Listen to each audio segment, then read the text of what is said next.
Thank you very much. The gentleman from Tennessee, Mr. Rose, is now recognized for 5 minutes. Thank you, Chairwoman Waters, and I want to also thank Ranking Member McHenry for holding this hearing. And thank you to our witness, Mr. John Ray, for lending his expertise to this committee to examine the collapse of FTX.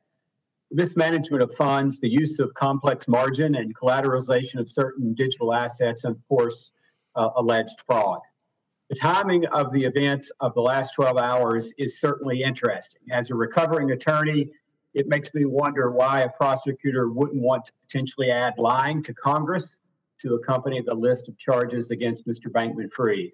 It also makes me wonder why the SEC waited until today to file its own charges.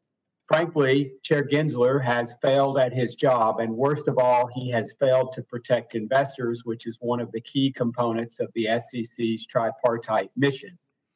Similarly, while he has been asleep at the wheel, the Democratic majority has failed to have him to testify before this committee for over 14 months, which I believe is a disservice to investors. I hope that in a few weeks that we in the new Republican majority will finally start to hold the Biden administration accountable for their failures. Now, I see my time is limited, so I will dive right into my questions. Mr. Ray, it is my understanding that FTX and Alameda hold a number of digital assets, including more than 30 billion of Tether USDT.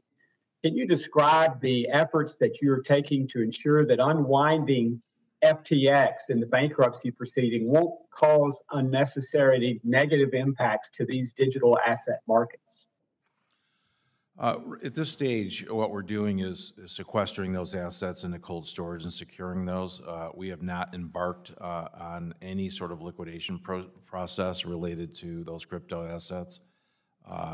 And when it comes time to look at the ultimate distribution of those assets, whether it's in cash or in kind, obviously we'll be instituting every procedure and process in place to make sure that there's no depreciation of the value of what we're distributing. Our goal is to maximize the value to customers.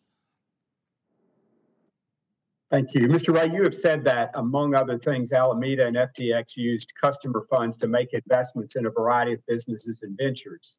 Have you seen any documents suggesting that the recipients of those investments did any due diligence as to the source of funds being used by FTX and Alameda?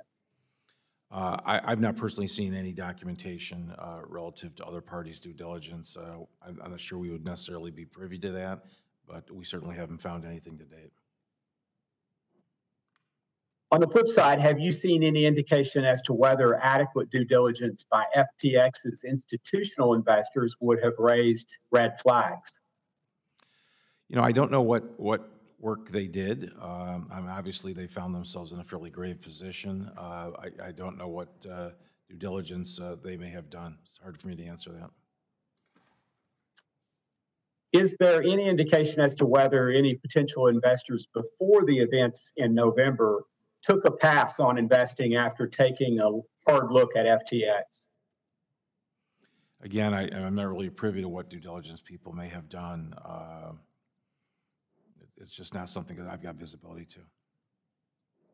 So I from owning a company myself and both responding to due diligence requests and making them as we looked at companies, we kept significant records of the due diligence, both that we requested and that we responded to. Are you seeing evidence that any such records were being kept by FTX? Not that I'm aware. Again, part of my testimony is that the company's record keeping was very minimal. Even as to some of the investments, we don't even have the complete transactional documents that govern the investment itself. So I think that speaks somewhat for your question. And again, just to give you a chance to reiterate, you, from all of your experience throughout your career, you find that to be remarkable, I would take it. Yeah, truly remarkable. Well, thank you again for being with us today. And Chairman, thank you. I yield back the balance of my time. Thank you.